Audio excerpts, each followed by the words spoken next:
بسم الله الرحمن الرحيم الحمد لله رب العالمين وأفضل الصلاة وأتم التسليم على سيدنا محمد وعلى آله وصحبه أجمعين اللهم علمنا ما ينفعنا وانفعنا بما علمتنا وزدنا علما أسأل الله تبارك وتعالى أن يجعل نياتنا خالصة لوجه الكريم الفاتحة على روح سيدنا الإمام الغزالي الفاتحة.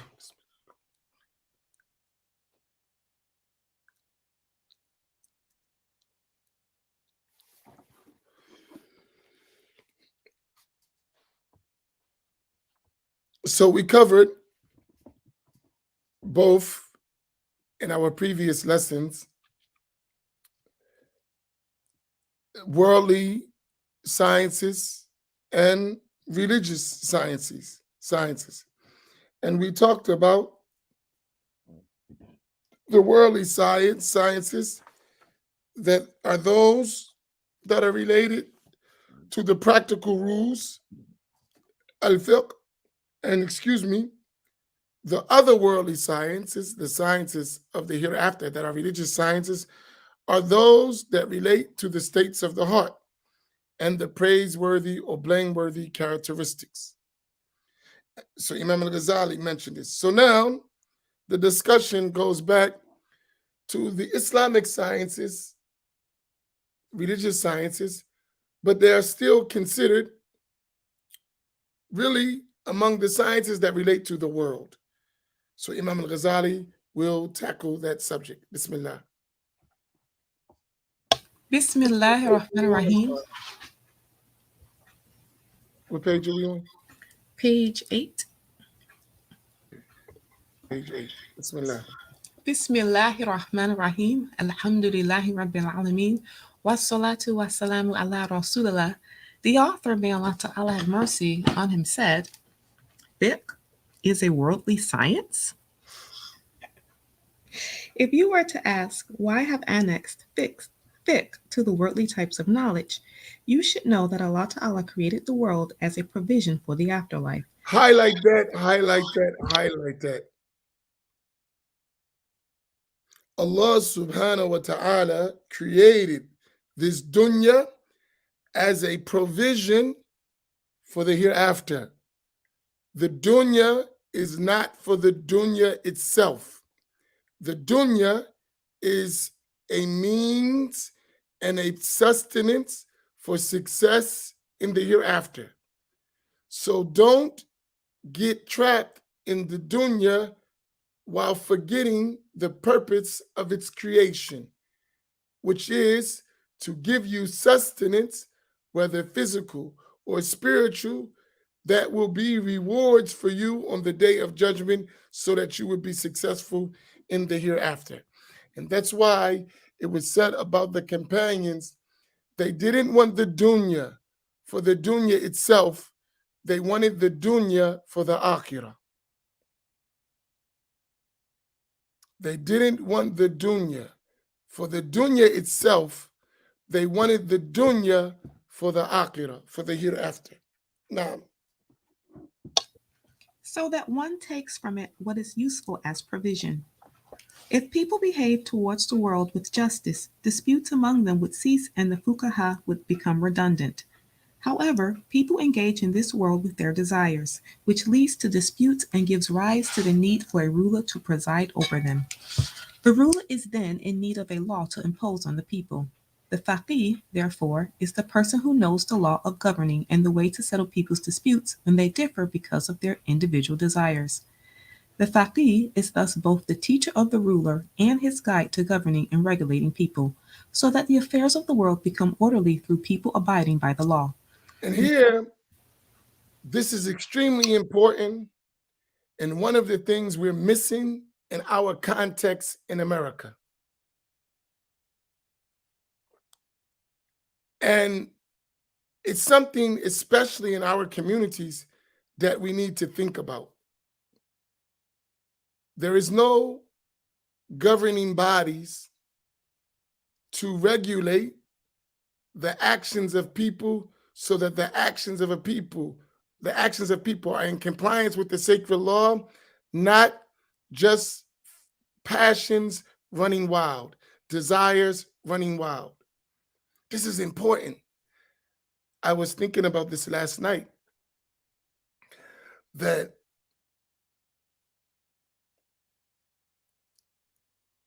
one of the most dangerous things is not following qualified scholarship.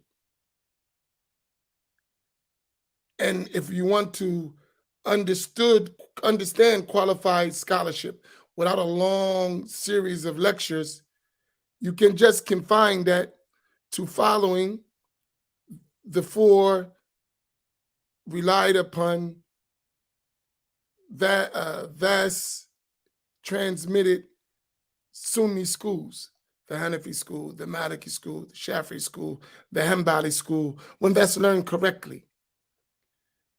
Without that, you open up the door for passions to be, and desires to be, the deciding factor on right and wrong, which is a disaster. And when we find that, where today there is no, in general, in our communities, in our masajid, there is no learning and applying the rules of the sacred law as understood by the qualified jurists of our religion. So you have people who have no expertise in the field of Islamic law and jurisprudence making legal rulings. It's a disaster.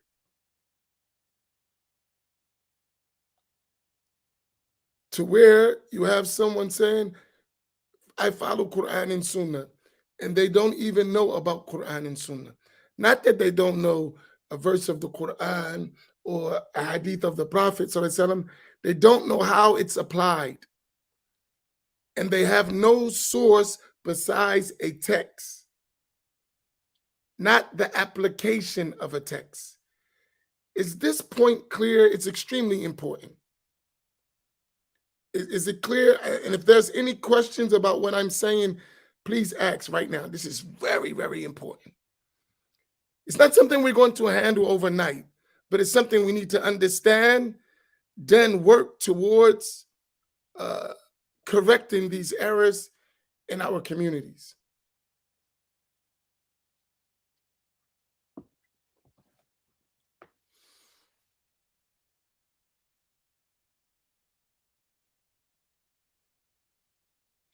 Y'all, much more.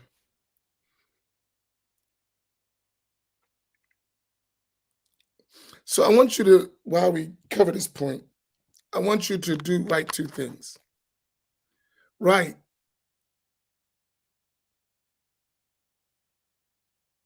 the text of the Quran and Sunnah, one. And then put a, what's that called? Slash, I forget what you call it. And then put the interpretation of the text of the Quran and Sunnah. So put the text of the Quran and Sunnah slash the interpretation of the text in the Quran and Sunnah. Put that up real quick.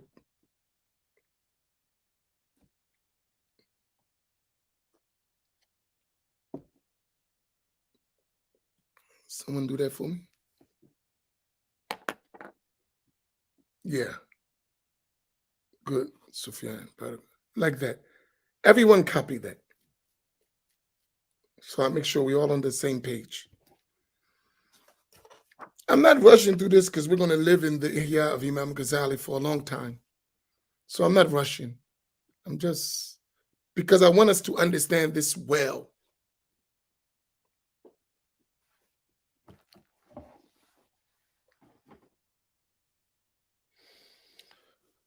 So,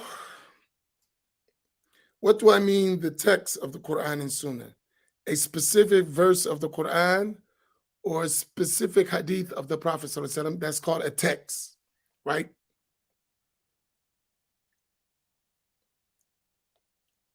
So you bring me a text. The Prophet, Allah said this in the Quran, or the Prophet ﷺ said this in a hadith. That's called a text, right? That's one thing. Now, the next question, when you have a text, what are you going to do with it? That's an interpretation of the text. That interpretation could be correct and it could be incorrect. That interpretation could be correct or incorrect. I need you to engage me on this point. It's extremely important. So you can think through it. I will help you. It's very important.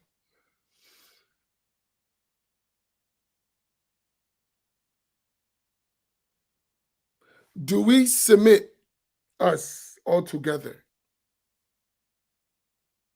that there is a big difference between the actual text and the interpretation of the text in and of itself?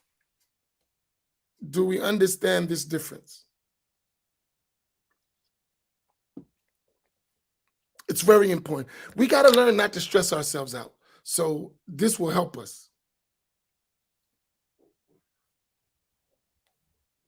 There is a big difference, right? You agree?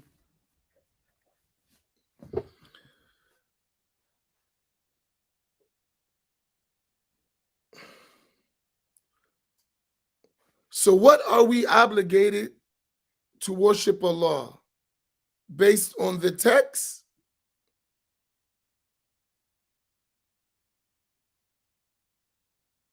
or someone's interpretation of the text?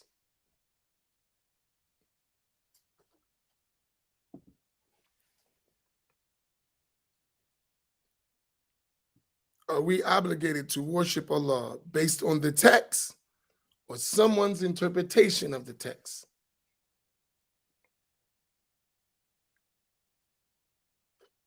This is getting enjoyable.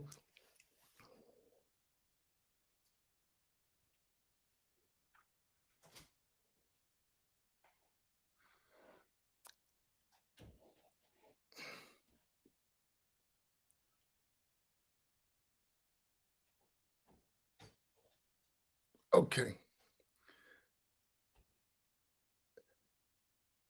Two people are totally correct. So I give them 2 bonus. Well, now it's 3. We need both. What do I mean we need both? We're obligated to worship Allah according to the text. But the text has an explanation. And that explanation has rules and conditions that we know it is a reliable and trustworthy explanation. So you're going to need interpretation, right? Unless you are the one who is qualified to interpret the text yourself. Do y'all understand that? So we're obligated to to worship according to the text. But the text is in need of an interpreter. And the interpreter needs to be qualified to understand the conditions and the rules that relate to that text to explain it to others. It's the only way. Other than that, the text cannot be followed without a clear explanation.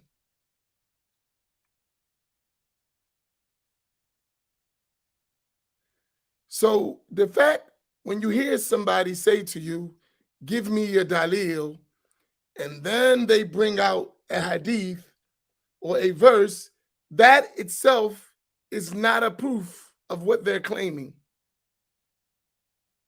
They've produced a text and they've become their explanation of the text, which could be right and could be wrong, especially depending on the qualifications of the one who's interpreting the text.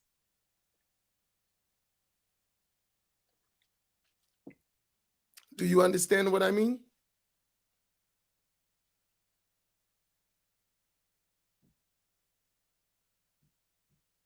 So you would have someone who says to you, I gave you a proof from the hadith of the Prophet ﷺ, and you saying opposite. No, you presented a text, and what you gave me was an interpretation. And the rejection is not the text, it may be your interpretation. And there is a distinct difference between the two. Do y'all understand that? There's a distinct difference between the two. It's not a denial of the text. It is a denial of an interpretation of the text for some reason. And you cannot take the denial of an interpretation of a text to make it a denial of the text. Are you following?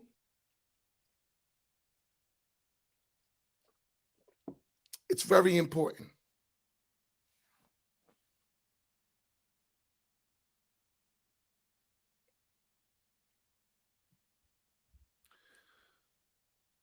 So that's why you have jurists. That's why you have the science of al-fiqh, jurisprudence. So that these texts that have come have qualified interpretations that we can rely on.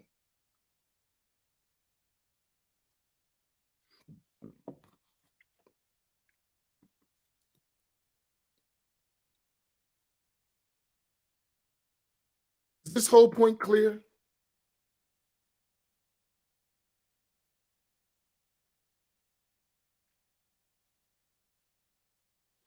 And this has nothing to do with speaking Arabic or not speaking Arabic. It's the same thing. Whether someone speaks Arabic or doesn't speak Arabic, they have the same problem. One just has a problem in English and the other has a problem in Arabic. It's still the same problem. Or French or German or whatever they speak. The problem is the same, right? It doesn't matter. So Allah told us in the Quran, ask the people of knowledge if you do not know. فَاسْأَلُوا أَهْلَ الذِّكْرِ إِن كُنتُمْ لَا تَعْلَمُونَ. Which gives us the important matters of the important point of needing qualification. And those scholars who inherited from the Prophet ﷺ, Ahl-Sunnah, agreed on what those qualifications look like. But that's a whole nother science. But I want you to understand this point. What do we take from that, from the spiritual side of all this? What we take from the heart level when we're dealing with each other is knowing that the reality on the ground is that most of us lack the qualifications to interpret the text. And as a result of that, we're going to have wide-ranging interpretations. And the condition is going to necessitate that. We need to change the condition in order to narrow the range of interpretation. Do you follow what I'm saying?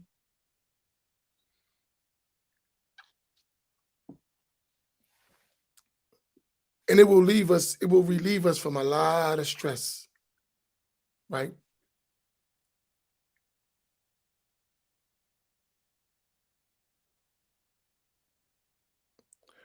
Right now, we're living in an environment that says, I have an opinion, and my opinion must be stated. When what Imam al-Ghazali was talking about was that when there is when there was rulership and jurists, their purpose is to avoid that, because the opinion is mainly dominated by desire. And if opinion is allowed to run wild, everyone will be basing the deen upon desires. And that is the opposite of the spiritual path to Allah subhanahu wa ta'ala.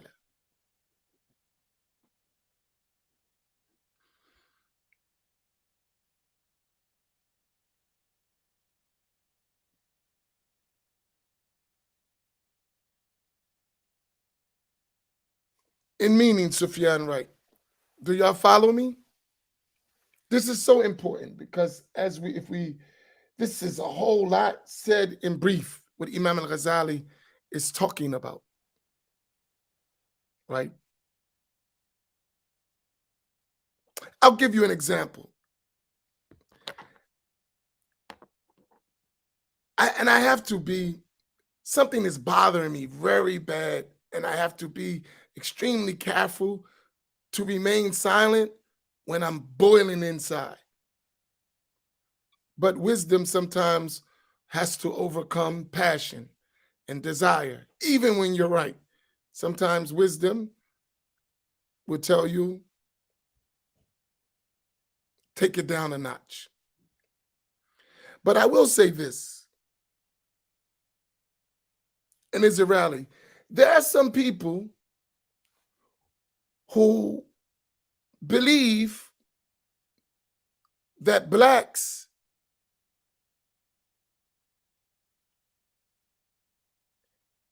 can lose their rights and be treated as slaves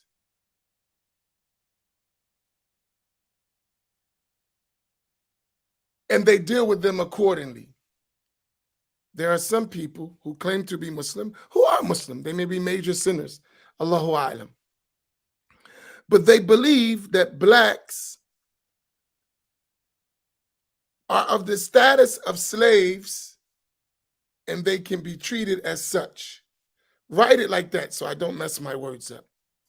There are some Muslims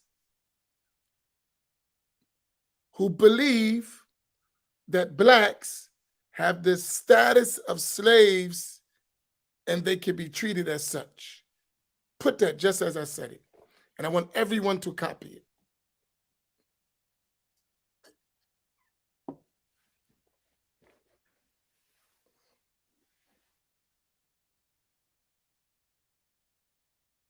Can someone put what I said?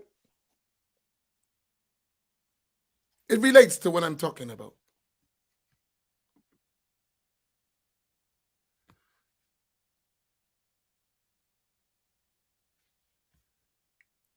Everyone copy that and put it up. You'll be doing a big favor if you do this. Please. I know it sounds quite harsh, but it's real. And I'm just relating to what I'm talking about. Everyone put it up.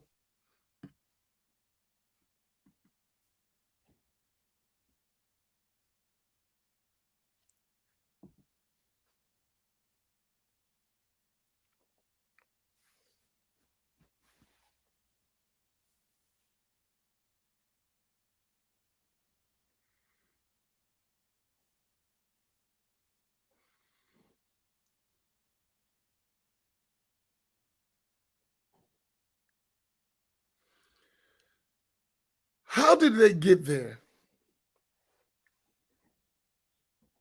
They got there by misinterpretation of the sacred law.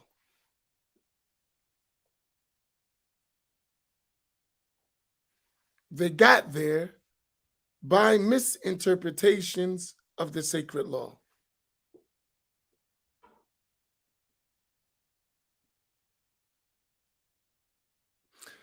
Now, they're never going to tell you this. They will never say it.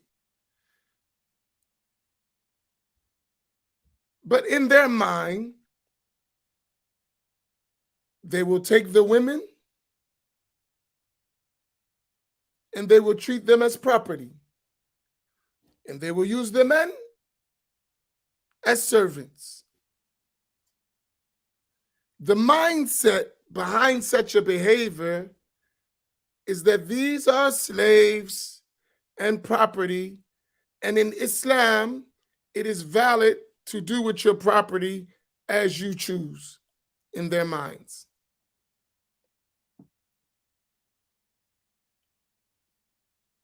So sometimes we may be looking at issues from the wrong lens. We're looking at issues and we're not going to the root of them. Sometimes the root of the problem, besides a sick heart, which we're talking about here, is a misinterpretation of the legal text. I'm going to give you an example that I know for sure. To give you an example, when I was studying overseas, I heard more than one sheikh, and I don't deny they were sheikhs. I don't deny that. I don't deny that. Who said it was okay to sell drugs to the kuffar in America as a form of war.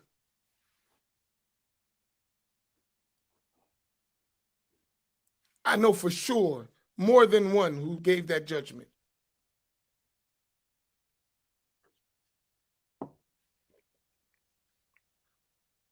More than one. I know for sure 100%. I heard it with my own ears. No, seriously, I'm not joking. I'm just trying to show you where they know this. I said overseas act, right? No, seriously, as an act of war.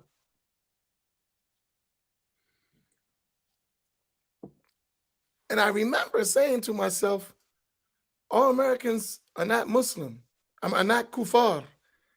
And where those drugs end up, there are a lot of Muslims. How did you get such a judgment?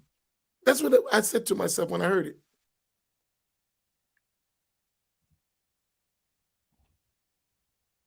I thought about us automatically because I'm from the hood, so I know where drugs end up. That came to my mind.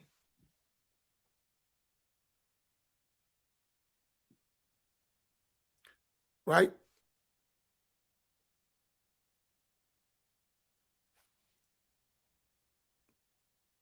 And there was also the fatwa that you can take their women and you can use them to do your stuff. You can use their women under the name of they are kuffar. So it's another form of war. This is crazy. But that is the understanding. And they presented texts with interpretations that led to that. Do you understand the difference? So we're thinking just they're bad Muslims. No, they actually believe that this stuff is religiously valid. So to fix it, you have to fix the misunderstanding of the deen. It's not always just racism. It's not always just racism. Sometimes it's their understanding of the religion.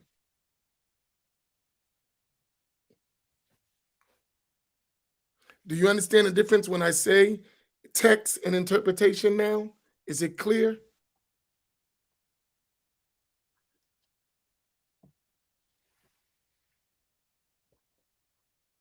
No, I really thought about this heavily before I even said it. It's driving me crazy, but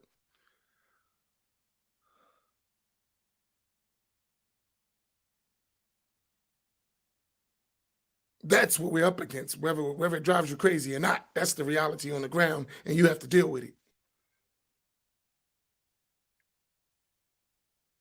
But here you see Imam al-Ghazali is talking about the fuqaha, the jurists, the sultan, the ruler, and the desires of people. I want you now, in the context that I said all that stuff, go back, inshallah, reader, and read that statement again, that paragraph. From the beginning, Yeah.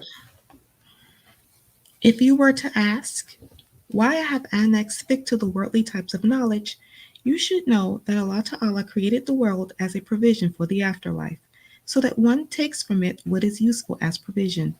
If people behave towards the world with justice, disputes among them would cease and the fuqaha would become redundant. Right. However, Listen. Well, they were one redundant, meaning you don't need them. If everyone act according to justice, they were just in their dealings, you don't need jurists. No one is doing nothing wrong. Go ahead. however, people engage in this world with their desires, which Stop. leads People, this is the nature of people. Their shahawat, their desires will lead them to do whatever they want to do. Go ahead. which leads to disputes and gives rise to the need for a ruler to preside over them. Because once the desire is going, you're going to have all these wide range of thoughts and opinions, and then people are going to start disputing. And if there's no ruler to settle it with authority, it's going to be mass confusion. Go ahead. The ruler is the ruler is then in need of a law to impose on the people. The faqih, Because that's going to decide. And in the Ash'ari school, the mind cannot be the source of revelation or the source of knowing good and bad. Rather, revelation itself, the sacred law, is how we know good and bad. Without a law, good and bad will differ among people. That's a whole another lesson. But the mind, the intellect, cannot determine good and bad. That's why we have sacred law. Now, the faqih, therefore, is the person who knows the law of governing and the way to settle people's disputes when they differ because of their individual desires. The so faqih he's going to bring the law to what he's qualified, he's learned about the law, and is going to settle all the disputes that are result from desires. Now, The faqih is thus both the teacher of the ruler and his guide to governing and regulating people so that the desires of the world become orderly through people abiding by the law. right.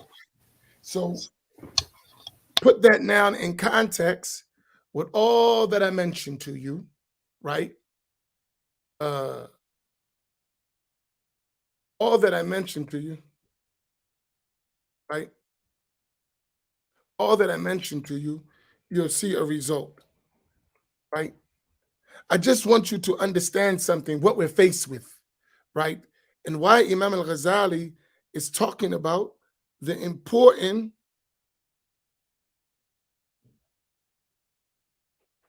of sacred law, of jurists, and ultimately of leadership. But even when we don't have leadership, we need to get to understand that there is the sacred law that should be the defining factor in our matters, and there need to be jurists that are qualified to understand and interpret the sacred law to settle our disputes that are based on our desires, which when the heart is not right, desire will lead you to the weirdest things to come up with. Do y'all follow me? This is some serious thinking here, like what we have to do to understand these matters. Because remember, I told you, we're not reading the Ihya just to read a book. We're talking about how to apply this stuff in our lives. Like we have to apply these things in our lives for real. And we got to get to a point where we look at reality as it is, not how we want it to be. Right? We have to look at reality as it is, not how we want it to be. And remember, we said about Imam al-Ghazali, his book will teach you who you are, not who you claim to be. And that's a real thing.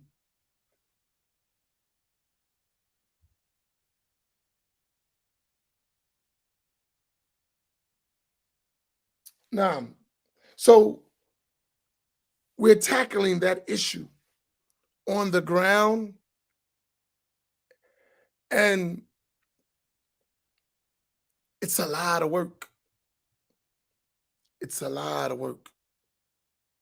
We have to develop a standard. Let's say this. We have to develop an acceptable standard in our approach to the sacred law, to the text of the Quran and Sunnah. An acceptable standard.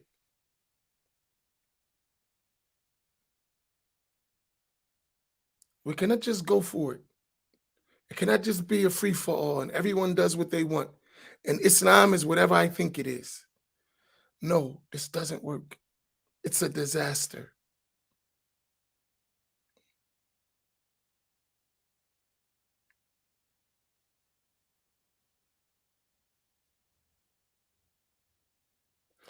And I'm going to show you how much a disaster it is. I want you to be honest with yourself. All of us attend masajid,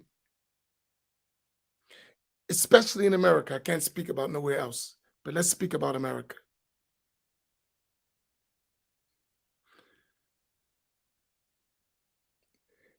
Is it commonplace to go in the masajid around the country, from wherever you may be, and not find an established class or lesson in al-fiqh, in the rules of the religion, according to one of the 4 qualified schools that is continuous? Listen to my question.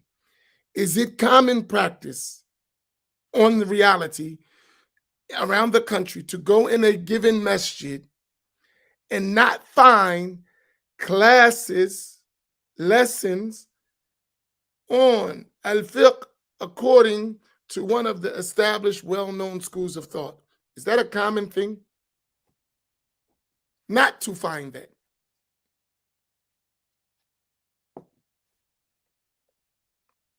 That's a question, because you're all around the country.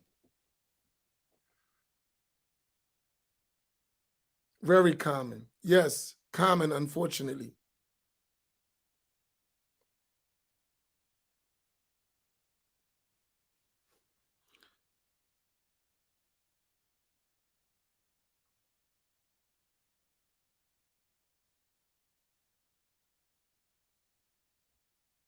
Right? You see what we're saying? So how are we governing the rules of our lives if we don't learn the rules and they're not available for us? So how are we governing it? Based on what then? That's a question. If we don't have availability of learning the rules according to qualified scholarship, and it's not readily available, how are we governing our lives?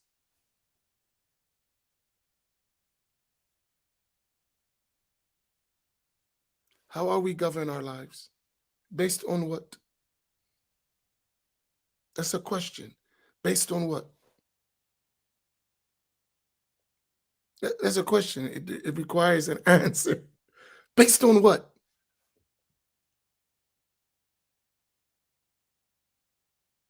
We established that what we need religiously to govern our lives is not available, is not accessible. Then what are we governing our lives by?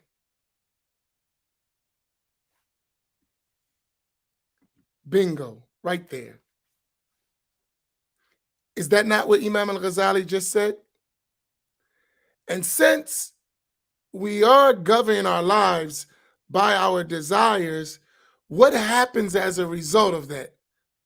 A bunch of disputes, arguments, and confrontations.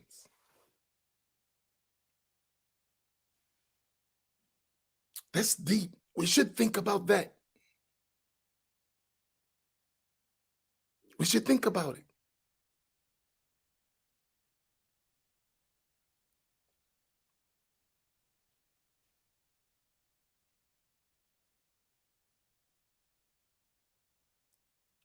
And this is what Imam al-Ghazali is pointing at to us. Right? Now, compare the difference when we had rulership and where there is Islamic rulership that follows the rule. Do you know one of the rules related to that? That is a communal obligation, which we talked about, al-fard kifaya, to have a jurist in every region where there are Muslims to solve and teach them the rules of the religion by which they live their lives. It's a communal obligation. In every locality, there must be a jurist to answer the questions and educate the people in the rules of the religion, which is al-fiqh. That's the faqih. That must be established by the rulers.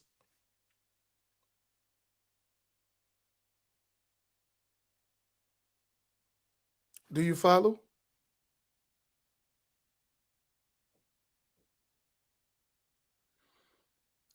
In our cases, as a solution,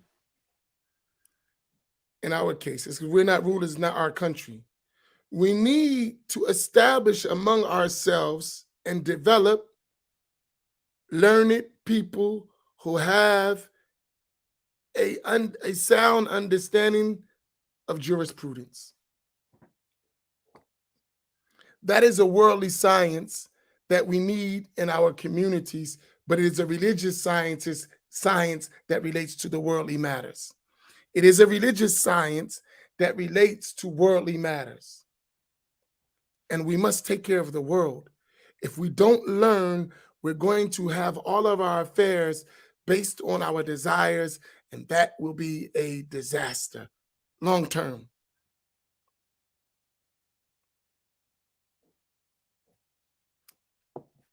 Is this clear?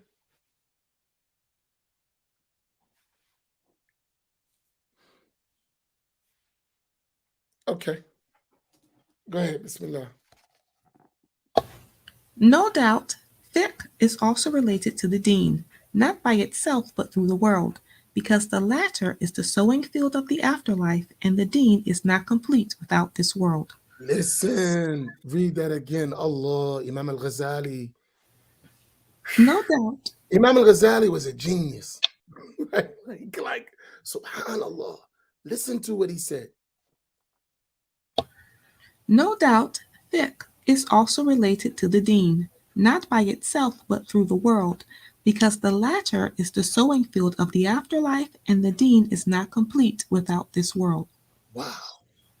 Listen, the deen is not complete without the world. And fiqh is related to the deen, not just in fiqh in itself, because in the world we use fiqh, and the world is where we get our provisions for the hereafter. So the fiqh is related to the world, and the world is necessary to complete the deen. Subhanallah. Remember earlier we mentioned that we have the function of maintaining the world when we talked about the worldly sciences. And remember, we talked about medicine, we talked about arithmetic, agriculture, and all those things. And in the religion, in al-fiqh, You have rules related to the dealings in the world, which is fiqh. How do we deal with one another in the world? What is the rule of Allah subhanahu wa ta'ala and our relations and dealings between each other? It's not based on what we think.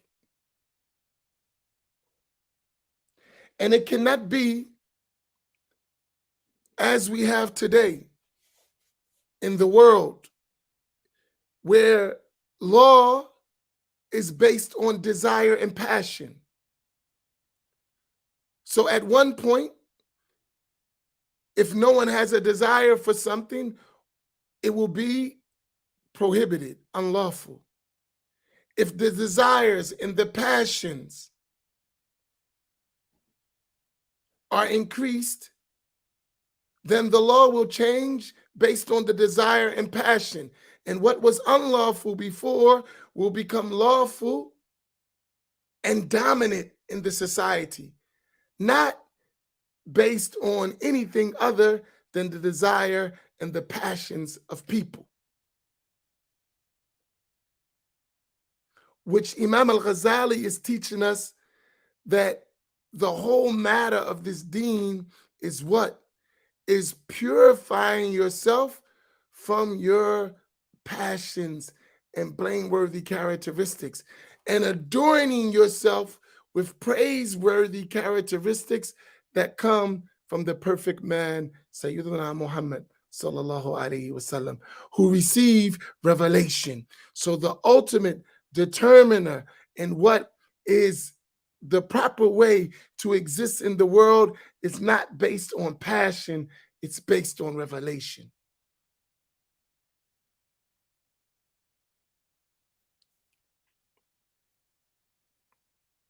Y'all follow me?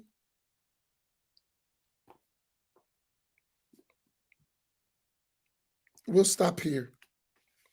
I want you to reflect on these things.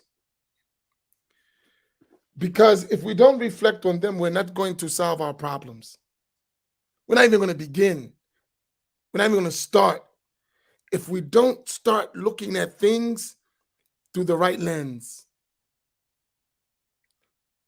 If we don't start looking things through the right lens, our problems are only going to increase.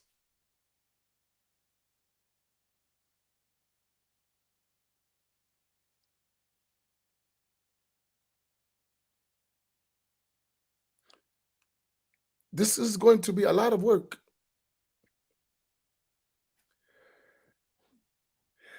And when passions run wild, so does apostasy for the oppressed.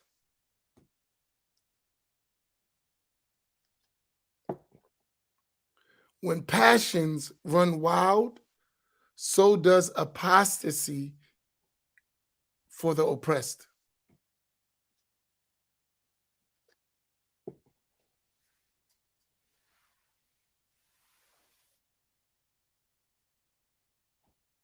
I repeat, when passions run wild, so does apostasy for the oppressed.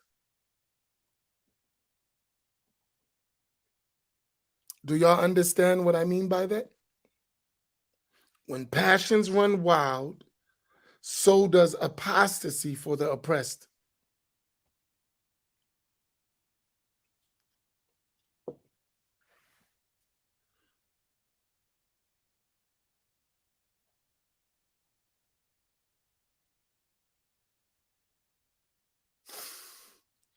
I thought we were people who can understand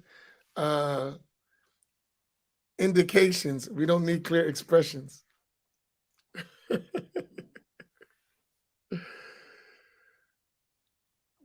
All right, I'll go. When passions run wild, the so-called elite will use text to oppress people. They will use the text of the Quran and Sunnah based on their passions, and they will oppress people.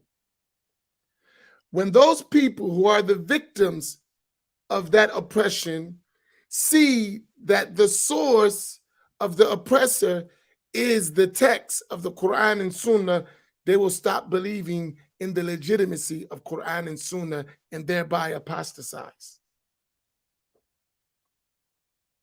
Translation: if that's religion, I don't want nothing to do with it. Do you understand now? If that's religion, I don't want nothing to do with it, will become the slogan of the oppressed. Hence, apostasy. But what is the root cause of that?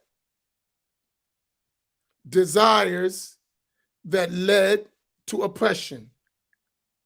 Oppression leads to despair for justice, and that can lead to apostasy. It's very deep, and it happens in practice. Let me give the women one quickly. You ready? How many have ever heard of this case?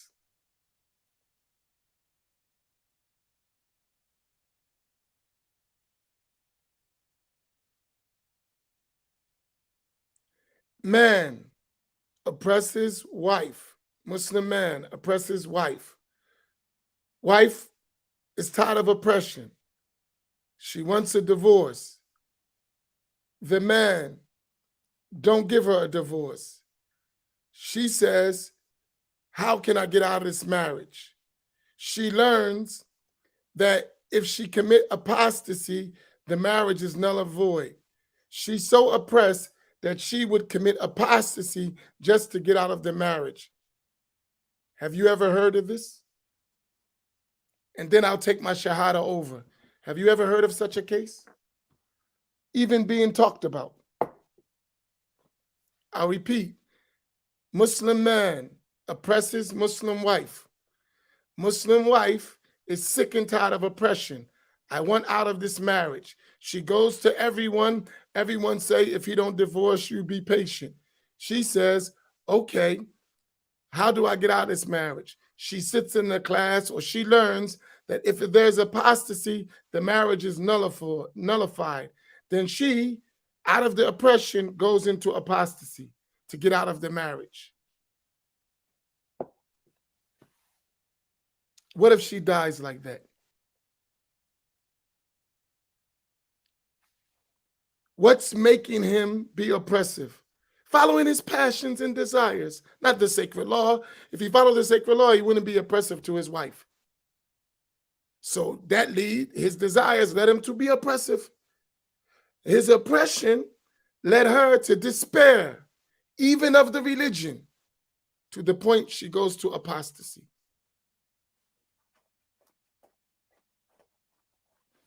Roots, that's all I'm talking about.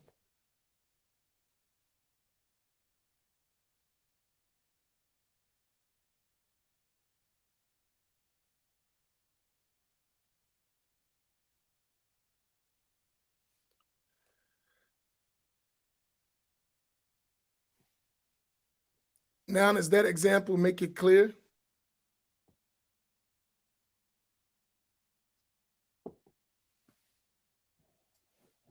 No, this is kufr. She cannot commit apostasy, even in the face of oppression, right?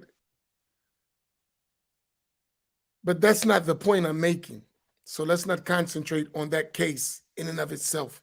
Let's concentrate on desires leading to oppression, and oppression leading to the worst thing that we fear most, people leaving Islam. Do you understand? That's the point I want you to focus on, not the case itself. You follow my point? Because ultimately, the case, that's something separate, and I just use it as an example of the point, and you know such cases, so the point will become clear to you, and you can, by analogy, apply it to other things.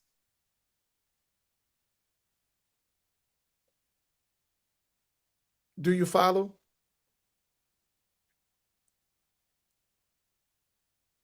I'm trying to make you understand the point here, and I'm just giving an example of it. But by analogy, you can look at it in many different cases.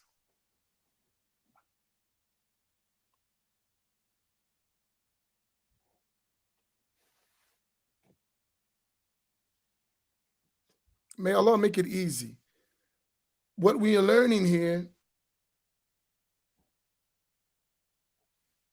what we are learning here is passions cannot be the basis of legal rulings. And if passions become the basis for legal rulings, what's going to come from that is injustice, because it's not the real source.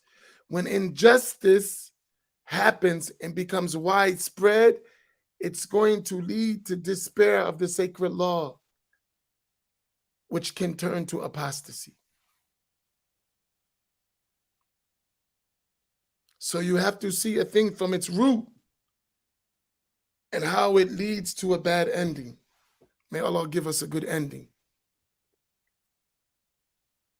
And we're watching it. How many of the youth, they don't want nothing to do with Islam when they grow up? If you examine what they saw in Islam, they saw desires running wild.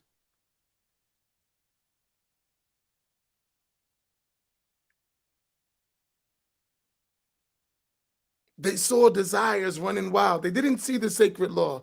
They saw people using their desires, misinterpreting the sacred law, and they saw something that doesn't work. So they ran from it. They didn't run from the sacred law. They ran from that, if you understand what I'm saying.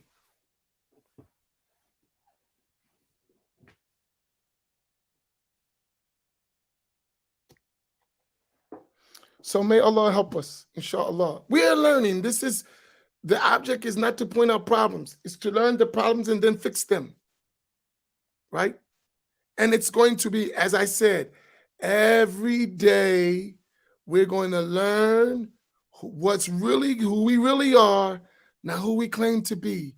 And while we're learning, we should every day be practicing, implementing, changing, till we take this journey and we become changed people. It's going to take time. It's not going to happen overnight, but we're not going to lie to ourselves. And what Imam Ghazali is going to do, and the way he explains things, is he's going to force us to be real with ourselves. He's going to force us to be real with ourselves. And he went through this whole process himself. And the Ihya is the conclusion of him going through this process. He went through this process for 10 years, and that was his conclusion. 10 years, and he was a master. So imagine us. It's going to be much longer unless Allah guide us.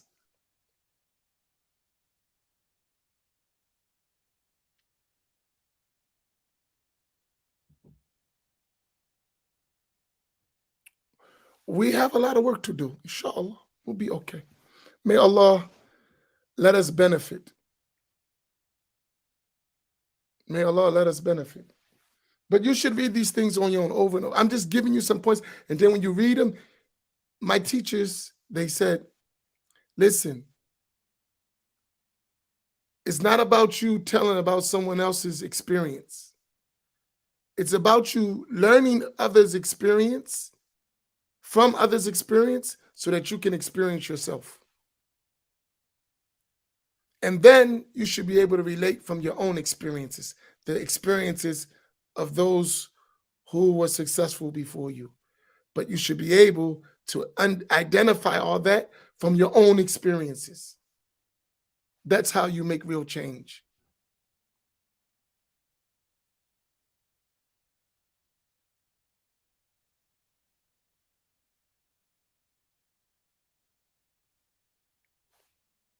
You have to deal with your real experiences yourself and then apply all of that to your real experiences and make the change.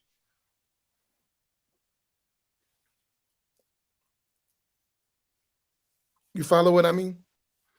طيب بارك الله بكم وصلى الله على سيدنا محمد وعلى آله وصحبه أجمعين. Inshallah, tonight at 8 o'clock, Sheikh Walid Rifai will continue in his classes on the Arba'in Nawawiyah. Inshallah, we'll see you tomorrow morning. Assalamu alaikum wa rahmatullahi ta'ala wa barakatuh.